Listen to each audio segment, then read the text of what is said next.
ये सन 1970 की बात है। सकुरा एक 8 साल की लड़की अपने पेरेंट्स के साथ टोक्यो से आया जा रही थी। आया मियाजाकी का एक छोटा सा गांव है जहां सकुरा के ग्रैंड पेरेंट्स रहते थे। उनकी बहुत बड़ी ज़मीन थी और उस ज़मीन के पास ही उन्होंने अपना एक छोटा सा घर बना रखा था। सकुरा को इस सरसब्ज इलाके में भागना और नई जगह एक्सप्लोर करना बहुत पसंद था। सकुरा के पेरेंट्स को मियाजाकी के शहर में कुछ काम था, इसलिए वो सकुरा को उसके ग्रैंड पेरेंट्स की केयर में दे के खुद शहर चले गए। इस बात से सकुरा बिल्कुल भी उदास नहीं थी, क्योंकि वो अब इस इलाके में फ्रीली घूम सकती थी और वो कई घंटों तक घर से गायब होकर पास वाले जंगल में घूमती रहती थी। तब उसके पेरेंट्स को गए 2 दिन हुए थे जब बदकिस्मती से सकुरा ने पहली दफ़ा हाची शाकुसामा को देखा, 8 feet tall lady. Sakura forest के दूसरे कोने पर डिफरेंट कलर्स के पत्थर इकट्ठे कर रही थी ताकि वो अपने साथ घर ले जा सके।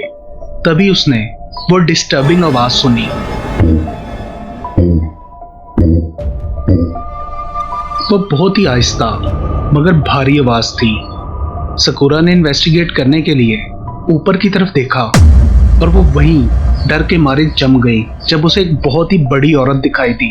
उसने वाइट ड्रेस पहन रखा था जो बहुत ही पुराना था। उसकी स्किन कोल्ड ग्रे थी, बाल कब्बे के जैसे काले, चेहरे पे क्रीपी स्माइल और आंखों की जगह 2 खाली ब्लैक सॉकेट्स थी और उसकी हाइट तकरीबन 8 फुट थी। सकुरा की आंखें जैसे ही उस पर पड़ी तो वो जोर से चिल्लाना चाह रही थी, लेकिन उसकी आवाज गले में कहीं दब कर रह गई थी।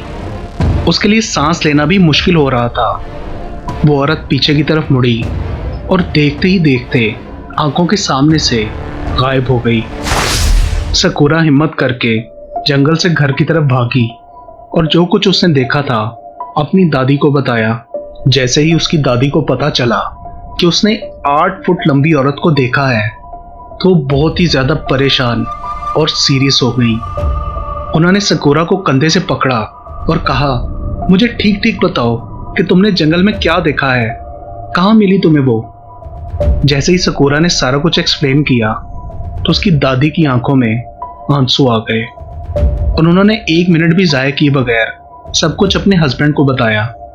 सकुरा के दादाजी ने फौरन उसके पेरेंट्स को कॉल की, लेकिन अनफॉर्चुनेटली उसके पेरेंट्स अपने होटल में नहीं थे। सो उन्होंने अपना मैसेज ड्रॉप कर दिया कि जैसे ही वो आए मुझे कॉल बैक करें। सकुरा ने अब डरे सहमे हुए पूछा कि ये सब क्या हो रहा है और आप दोनों इतने परेशान और घबराए हुए क्यों हैं। उसके दादाजी नीचे बैठे, एक गहरी सांस ली और उसकी आंखों में देखकर कहा, सकुरा मेरी बात गौर से सुनो। हमें यूं लगता है जैसे तुम्हें हाची शाकुसामा ने चुन लिया है और अगर हमने तुम्हारी सही से हिफाजत नहीं की तो वो तुम्हें उठाकर ले जाएगी। जैसे कुछ साल पहले उसने इस एरिया के बहुत सारे बच्चों को उठा लिया था और वो आज तक नहीं मिले। सकुरा की आंखों में अब आंसू थे। उसने जो कुछ सुना था उसने उसे खौफ के मारे हिला दिया था, लेकिन वो इस बारे में मजीद जानना चाहती थी। कौन है ये हाची शाकुसामा, उसने पूछा। तब उसके दादा ने उसे बताया, कोई नहीं जानता वो कहां से आई थी। सब बस इतना ही जानते हैं कि वो 8 फुट लंबी औरत खामोशी से अपने शिकार को चुनती है और एक अजीब सी आवाज में बोलती है, और जो कोई ये आवाज एक दफा सुन लेता है वो इंसान कुछ ही दिन बाद गायब हो जाता है। यहाँ के मंक्स ने उसे पकड़ लिया था और यहाँ के पुराने श्राइन में उसे कैद कर दिया और वो वहां से भाग ना सके, इसलिए श्राइन के ईस्ट, वेस्ट, नॉर्थ और साउथ कॉर्नर्स पे जीजो स्टैचू रखा गया। लेकिन कुछ साल बाद वो वहां से कैसे भाग गई ये कोई नहीं जानता। तब सकुरा को घर के सबसे सिक्योर कमरे में रखने का फैसला किया गया। उस कमरे की खिड़की को लकड़ी के प्लैंक्स के साथ बंद कर दिया गया और कमरे के चारों कॉर्नर्स में नमक के बाउल्स रख दिए गए। तुमने इस कमरे से बाहर नहीं निकलना, चाहे कुछ भी हो जाए, उसकी दादी ने स्ट्रिक्टली कहा। 1 मिनट के लिए भी नहीं? सकूरा ने कांपती हुई आवाज में पूछा। हाँ, जब तक तुम्हारे पेरेंट्स नहीं आ जाते और तुम्हें यहाँ से दूर नहीं ले जाते, तब मैं सेफ रहूंगी? सकूरा ने पूछा। उसकी दादी ने रोते हुए जवाब दिया, हाँ, जब तक तुम मियाजाकी से दूर रहोगी, महफूज रहोगी। जैसे ही उसकी दादी कमरे से जाने लगी तो सकूरा रोने लगी और वो बेग करते हुए कहती रही, दादी प्लीज मुझे अकेला मत छोड़ें, मुझे यहाँ डर लग रहा है। उसकी दादी ने एक्सप्लेन किया कि मैं इस कमरे के अंदर नहीं रह सकती, तुम दरवाजा बंद होने के बाद अंदर से लॉक कर लेना। रात हो चुकी थी और सकूरा अकेली उस अंधेरे कमरे में खामोशी से बैठी रही, इस इंतजार में कि कब उसके पेरेंट्स आएं और उसे यहाँ से ले जाएं। इसी घबराहट में कई घंटे गुजर चुके थे और तब सकूरा को अपने दादाजी की आवाज सुनाई दी। सकूरा, क्या तुम ठीक हो?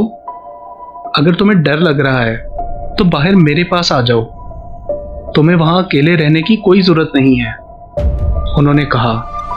सकूरा उठकर दरवाजे की तरफ गई और वो दरवाजा खोलने ही वाली थी कि तब उसको रियलाइज हुआ कि कुछ तो गलत है। उसके दादाजी की आवाज बदली बदली सुनाई दे रही है। दरवाजा खोलो, उसके दादाजी ने फिर से कहा। सकूरा ने कॉर्नर की तरफ देखा तो बाउल में पड़ा नमक एकदम काला हो गया और फिर से वही भयानक आवाज सुनाई दी, जो कि दरवाजे के दूसरी तरफ से आ रही थी। सकूरा कमरे के सेंटर में वापस चली गई और डर में रोने लगी और सारी रात रोती रही।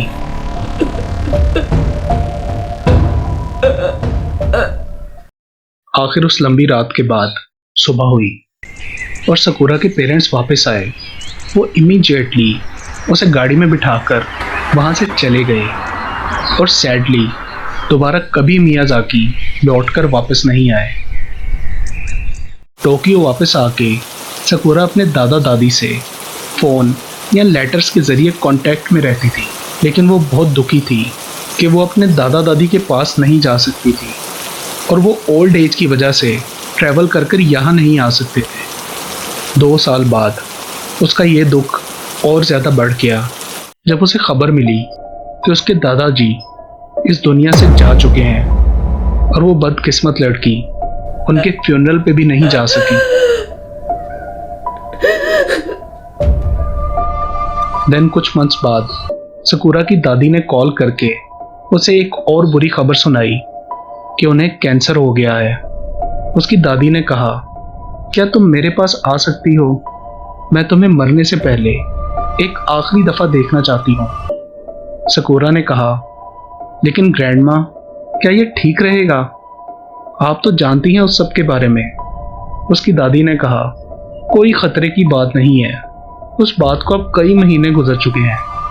सकूरा ने कहा, मेरे पेरेंट्स नहीं मानेंगे। और फिर से सकूरा को वही भयानक आवाज सुनाई दी।